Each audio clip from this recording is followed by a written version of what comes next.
Well, hello there, Kinder Kiddos. I have a story I'd like to share with you today. The title of our story is called Hedgie's Surprise. The author of our story is Jan Brett. You might remember her from a book we read earlier in the year called The Mitten.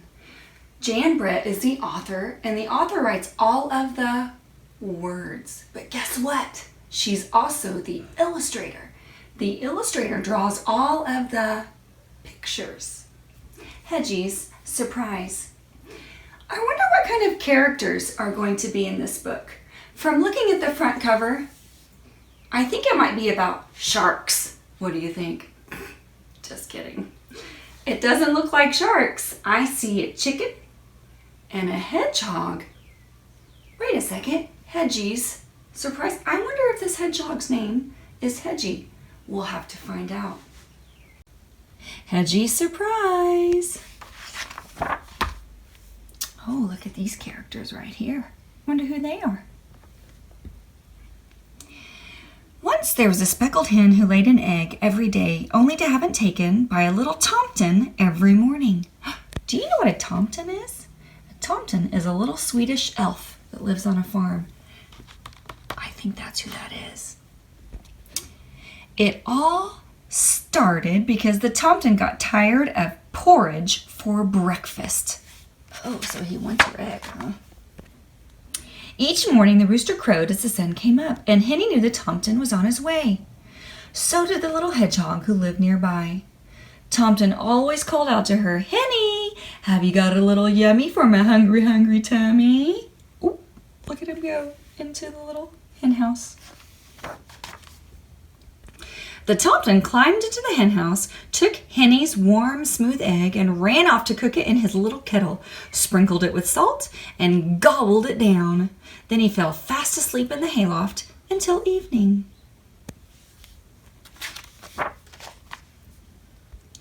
Henny didn't like the tomten taking her eggs, but she put up with it until one morning when she saw Goosey sail forth, smiling and bowing, with a stream of piping goslings following her.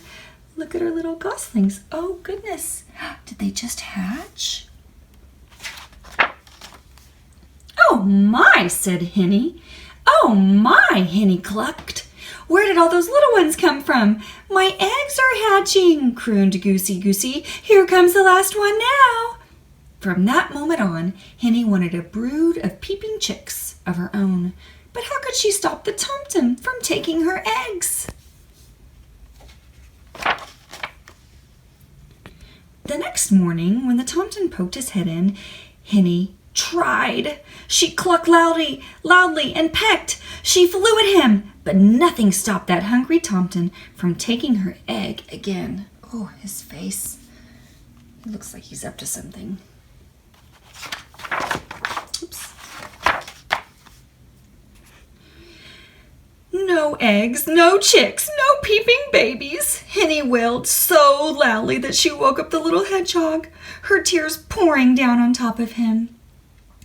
"Puffa, puffa, stick, stick," Hedgie went as he crawled out to talk to her. "Poor Henny, I've been watching the tomten take your eggs.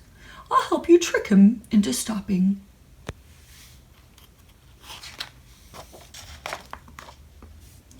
The next morning when the rooster crowed, there was the tomten. "Henny, have you got a little yummy for my nearly empty tummy?" Henny and Hedgie were ready. The tomten reached in for an egg and pulled out an acorn. Said the tomten. "What's this?" And off he went to try it. The acorn was tasty, but it didn't fill him up, and he awoke in the middle of the afternoon grumpy. There's the acorn. The next time the tomten arrived looking for an egg, he found a bright red strawberry. It looked bigger than the acorn, so he ran off to cook it. The strawberry was jammy and sweet, but it only filled up the little tomten. It only filled up the tomten a little more than the acorn had, and he woke up early.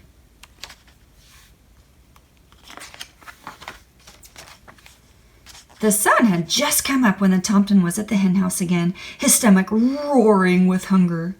Pushing Henny aside, he grabbed for an egg, only to find a delicious smelling mushroom. Ooh, do you like mushrooms? He raced off to cook it, and as scrumptious as it was, he woke up with his little tummy growling for more.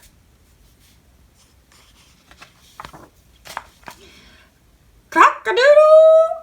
The Tomten rushed in before the rooster finished crowing. Henny, have you got something for my hollow tummy? He's hungry. This time he found a smooth, round potato, even bigger than an egg. He cooked it quickly, swallowed it down, and went back to his hayloft. He woke up at sunset only half full. The Tomten had had enough. Henny, he shouted, tomorrow I want an egg for breakfast and nothing else, and if I don't find one, I'll eat you up instead. Look at her face.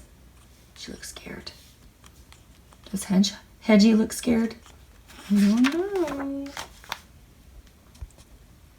Henny was scared. The Tomten had been tricked by an acorn, a strawberry, a mushroom, and a potato. How could they fool him again? Don't worry, Henny, Hedgie told her. Now it is time for my surprise. And he whispered it in her ear. All night, Henny waited on her nest and Hedgie on his.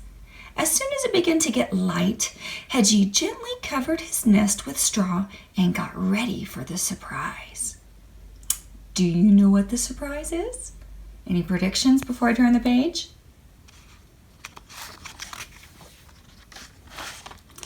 Henny and Hedgie could hear Tomten's stomach rumbling like thunder a mile away. He burst into the hen's house, pushed Henny aside, and grabbed.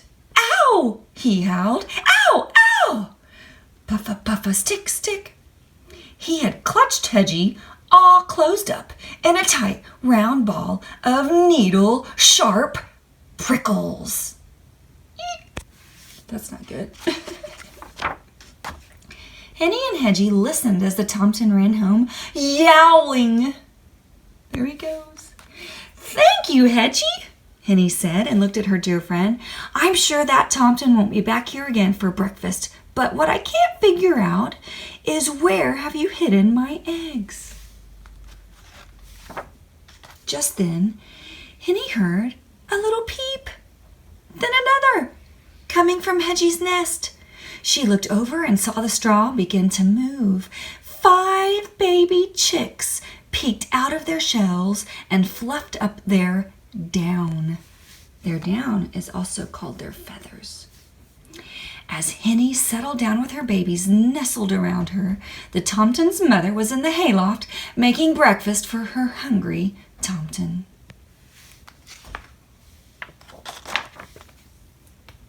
Hedgie, Hedgie, Hedgie, you are full of surprises, Henny cried as she led her baby chicks out into the sunshine. But the little Tomten didn't hear a word. He was sound asleep, his tummy full of tasty porridge. The end.